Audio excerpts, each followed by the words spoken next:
Chris, what are you doing at home? Angela, my wife of 28 years, asked. She had just stepped through the garage door and saw me sitting at our kitchen table, less than 10 feet away. Her body was partially blocking the tall, younger man who was following her into our home. As always, Angela is beautiful. She is a striking 5 feet 9 inches and a healthy 145 pounds. Her auburn hair is cut over her shoulders. She always dresses professionally for work.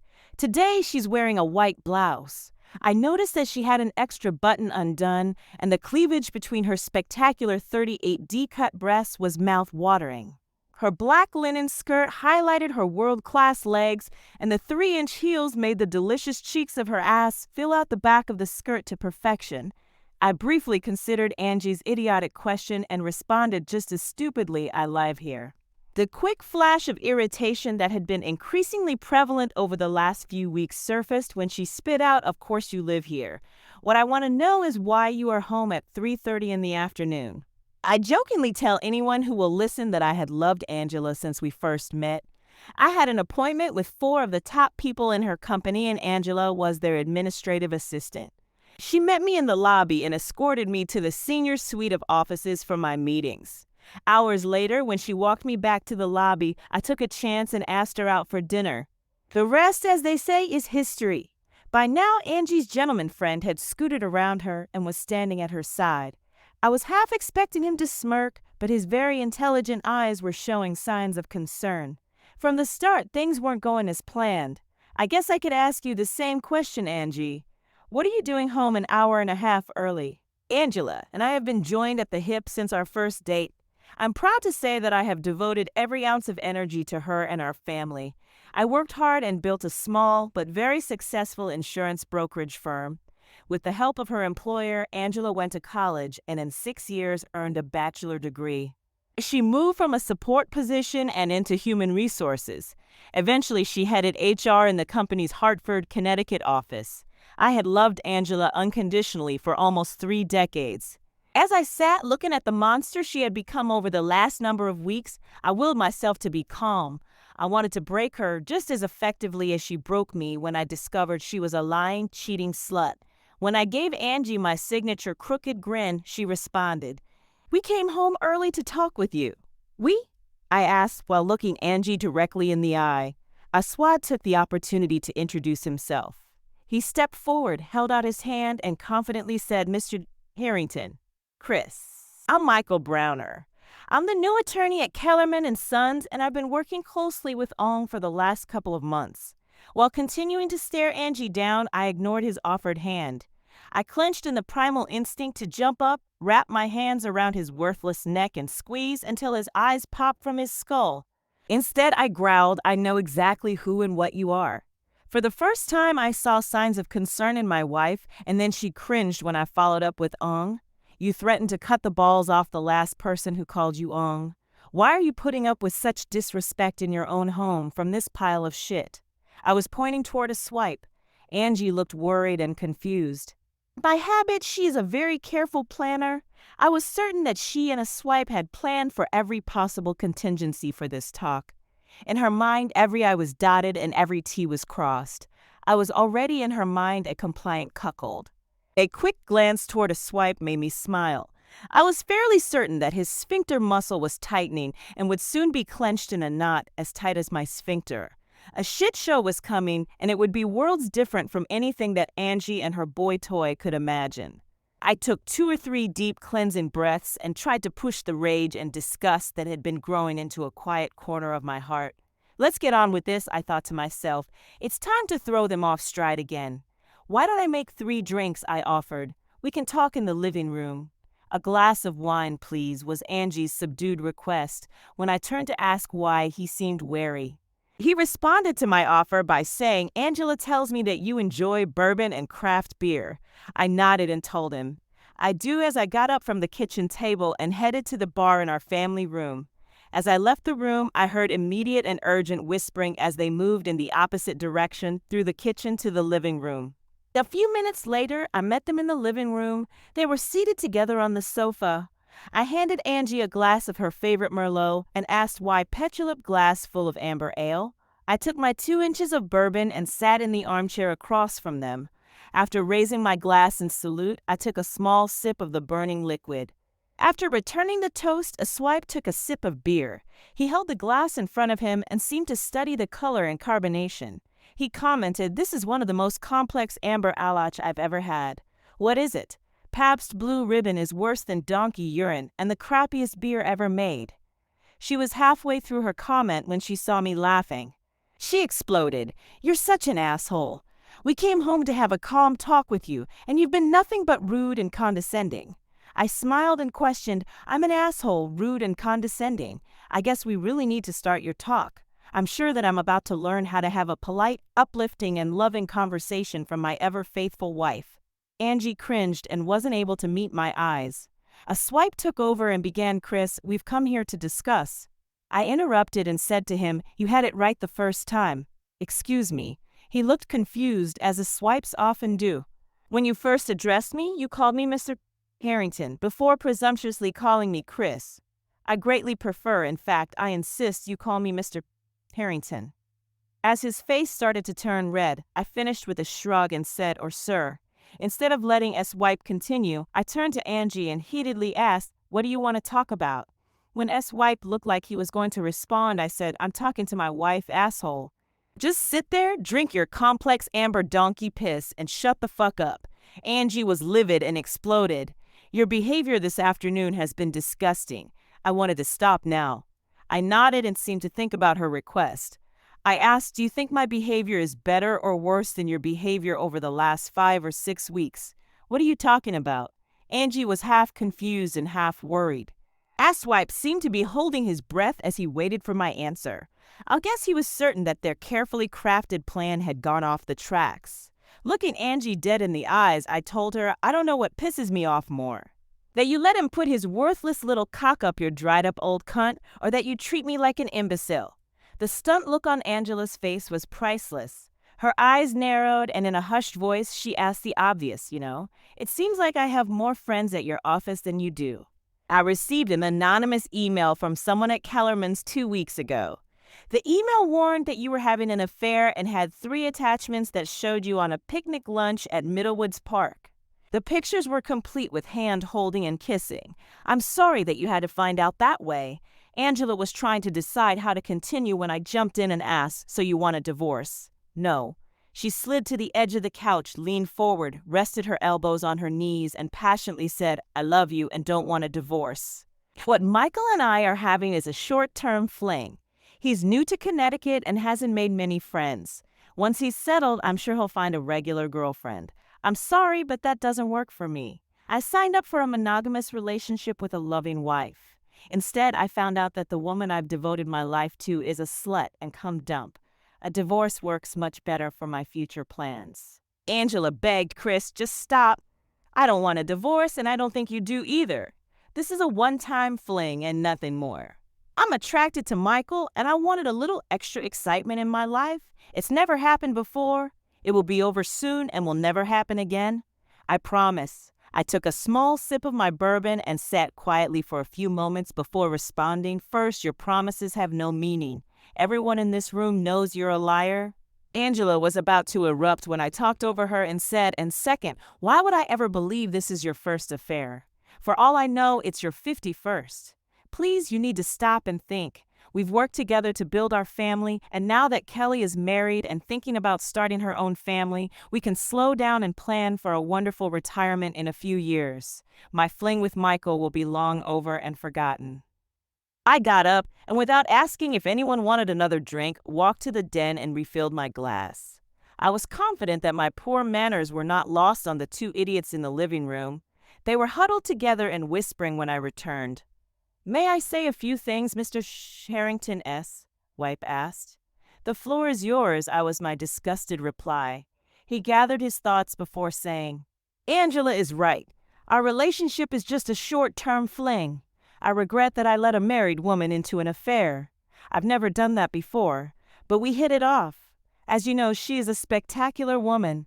Your threat of divorce, while understandable in the heat of the moment, will prove unwise over the long term. You've invested decades together. Don't throw it away." Angela was initially worried that the prenuptial agreement her father had you both sign would cause her to lose many of her assets in a divorce if we were caught. I can assure you as a lawyer that a nearly 30-year-old agreement can easily be overturned. Laws change. Legal wording becomes outdated. Any competent attorney will have the document laughed out of court. But even more important than that, you need ironclad proof of infidelity. Other than some mild, innocent public flirting that some of our associates may have seen, I'm confident you don't have the evidence necessary to enforce the agreement. I wondered, as he finished his brilliant legal summation, how my wife had become so stupid. Turning to Angela, I wondered, I can't understand why you would take legal advice from a corporate attorney who graduated in the bottom quarter of his class from Texas Southern University Law School. Texas Southern is ranked as one of the top 10 worst law schools in the country. You're in and you're out. How did you know? S-Wipe didn't finish as I answered. One of my many mottos is to know thy enemy. I continued as I turned my attention back to Angela. What's your plan moving forward, Angie? She took a few moments to think things through before she told me Michael and I are going to spend the weekend together. I'll be staying at his apartment tonight, and in the morning we are leaving for New York City. We'll stay in the city tomorrow and Saturday night, and I'll be home on Sunday.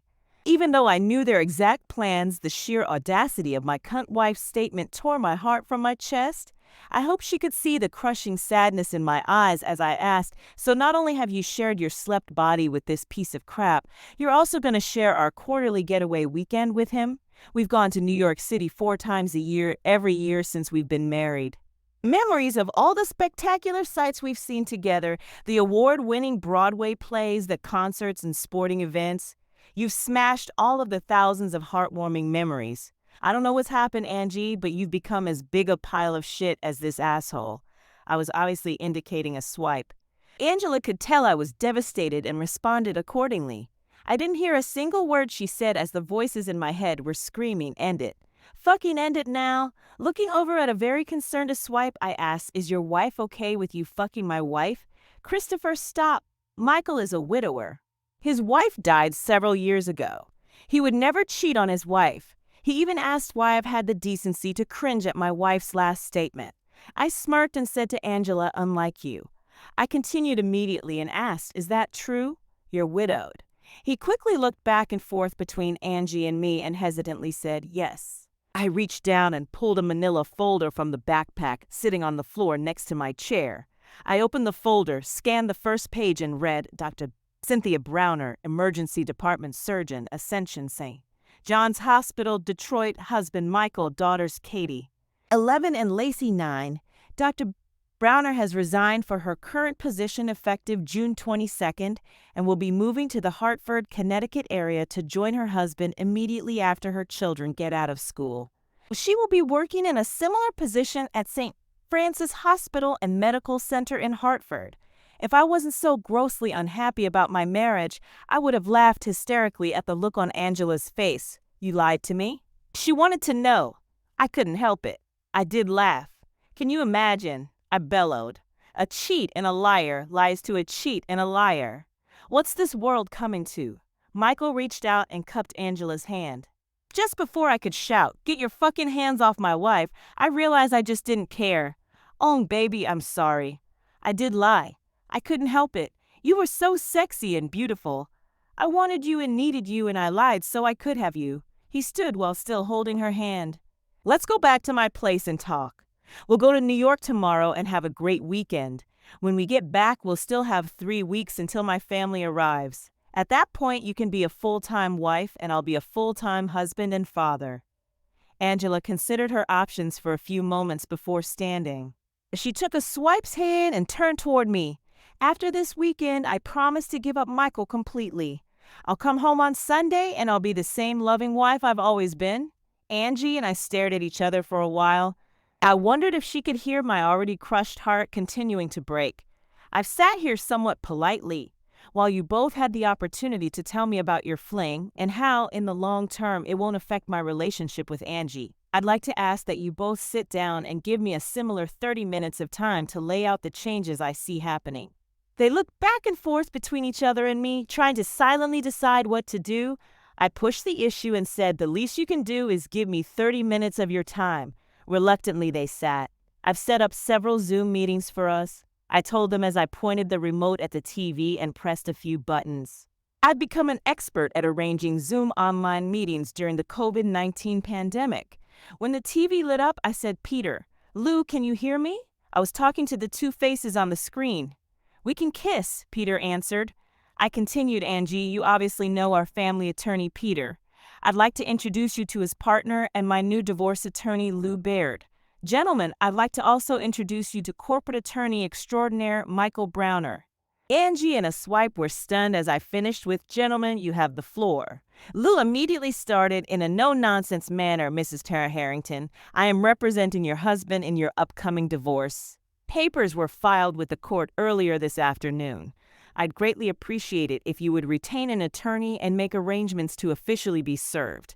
I'll give you until the end of the day on Monday. If I haven't heard from your attorney, we will hire a process server. We have filed for divorce using infidelity as the cause. We have a private investigator's report that documents in great detail, using audio, visual, and telecommunication proof, your sexual affair with Mr. Browner." As Lou was finishing his last statement, I tossed a second manila folder onto the coffee table in front of Angie. The loud slap made both assholes jump. "It's a copy of our divorce petition, including the pie report," I told the stunned couple. While I swiped to reach for the folder, Angie looked back to the screen. "We will be insisting that the prenuptial agreement is fully enforced. I know that you are aware that every 2 years all of your family's business and personal legal matters are reviewed. As part of that review, the prenuptial agreement has been revised so as to stay within the current state legal guidelines. As we have your signed and notarized signature for every update over the last 28 years, I'm 100% confident that the prenuptial agreement is fully enforceable. Per a vote last night by the Board of Directors of Harrington Brokerage, you are relieved of all corporate responsibilities and you are no longer associated with Mr. Harrington's firm in any way. You will have 7 days to return your card to the company. Your company credit cards have been paid off and canceled. Your cell phone will be canceled in 7 days. Your membership to Cedar Mountain Country Club and Life Fitness are canceled. We have also paid off and canceled the 3 joint credit cards you have shared with my client. We have frozen your joint savings, checking, and retirement funds. Per the prenuptial agreement, we expect an 80-20 split of the cash and near cash assets in Mr. Harrington's favor. Per the agreement, Mr. Harrington will retain your house free and clear. We have asked the court to expedite your eviction. As you have a home that you have been sharing on occasion with Mr. Browner, we will argue that it is easier for you to move. We are asking the court to give Mr. Harrington full possession of the property immediately and give you 30 days to remove your personal property from the house. There will be no alimony and obviously child support isn't relevant. There are many smaller claims that my client has made. Your attorney can explain them to you. Chris, have I missed anything? You've hit all the highlights, Lou, thanks. The TV screen immediately went black. Just as quickly, Angie jumped to her feet and screamed, "Wait." She looked at me and said, "Get them back. I have questions." I laughed and said, "That's not how it works, Angie. You'll need to hire your own lawyer to get your answers." "You motherfucker," Angie growled. "I'm gonna fucking destroy you," with a smirk. I looked at her partner in crime and asked, "Hey, a swipe. What does your near-genius legal mind tell you is the over-under on this cut destroying me in the divorce?" His silence had Angela sink back into the couch and curling around herself. I guess my smile was ear to ear. I simply held up the TV remote and waved it at her before pointing it at the TV. As the second Zoom meeting started, I said, "Jake, can you hear me?" "Hi, Chris, I've got a conference call that I need to jump on, so this will be quick. Browner, you are fired effective immediately. Your personal items are being removed from your office and will be in a box in the lobby. If they aren't claimed within 24 hours, they will be thrown out. You will not be receiving a recommendation." Angela, I could hear her boss slow down and sigh. I looked over at Angie and saw her shaking. She was scared to death. "I can't tell you how disappointed I am. Your behavior as a senior member of my staff is inexcusable. That being said, 29 years of exemplary service must be taken into account. Your position in Hartford has been eliminated. I'm offering you the same position at our facility in Albany, New York. You have a week to decide if you'll take the transfer and 30 days to move to Albany. The screen went blank again as Angie cried into her hands and a swipe slouched back into the couch. I was purposely smirking at a swipe. When he saw me, his rage started to build. He was younger, bigger, and I'll guess stronger. Unfortunately for him, he was as stupid as a bag of rocks. As a swipe was ready to explode, I once again waved the remote, pointed it toward the TV, and pressed a button. The screen lit up and I asked, "Dr. Browner, can you hear me?" A swipe and Angie sat in stunned silence. They were white as ghosts and their mouths were hanging open. The face of a beautiful blonde filled the screen. She said, "I've asked you to call me Cynthia." "Sorry, Cynthia. The floor is yours." "Michael, I've filed for divorce. Expect to be served over the next few days. The kids and I will remain in Michigan. I've been able to keep my current position at the hospital." "Ask why," I begged Cynthia, "please. We can work this out." It was just a fling. The face on the screen looked disgusted. "I've been doing some checking since Chris contacted me. This is the third job you've lost because you couldn't keep your cock in your pants. After I received the private investigator's report, I contacted him and asked him to do some additional digging." Everyone was staring intently at the screen. When Cynthia continued, "Mrs. Harrington, do you know Alice Packer? Joy Likely? Tori Jones? Candy Phillips?" When Angie didn't answer, Cynthia laughed and said, "I really don't expect an answer." The question was rhetorical. "I know they are all associates of yours. Did you know Michael had flings with each of them? Can you imagine? You were just one of this mini horse. Tell me where to send your crap, Michael. You're not welcome at my house." When the screen faded to black again, a swipe yelled, "I'm going to kill you, asshole." He struggled to his feet as I slipped my Colt 45 from between the chair cushion and pointed the monster at him. A swipe looked like he was going to vomit, which was exactly the look I wanted. "You've got two choices, a swipe. You can leave or you can sit down and shut the fuck up. I don't care what you do, but if you come at me, I'm going to shoot your left ball off." I'm not sure if I was completely happy that he sat back down, but was grateful that I'd be able to have my last planned Zoom meeting. I looked over at Angie. She was pale, her cheeks were streaked with tears, and mascara was smudged around her eyes. She looked awful. "I've been seeing a counselor for the last 2 weeks. Angie groaned and cried into her hands. "It's kind of funny. You cheat, lie and share your cunt with this asshole, and I'm the one that needs a mental health expert." I laughed and said, "How fucked up is that?" A few moments later, I told Angela, after I told Dr. Waters our story, she asked me a question that's helped me a great deal. She asked, "Do you understand the old saying, love is blind?" When she asked the question, it was like a light going on in a dark room. I loved you so much that I would have never known you were a cheating slut if not for the anonymous email. My love was so strong that it overlooked your warts. Hell, in my eyes, you didn't have warts. I hope you know you'll never find anyone who will love you as much as I did. Angie continued to cry and rock back and forth on the couch. I'm going to continue seeing Dr. Waters. I think it's important to have someone to trust with your innermost thoughts and feelings, especially after such a devastating event. I would have never imagined it was possible for someone I loved so much could humiliate and disrespect me to such a degree.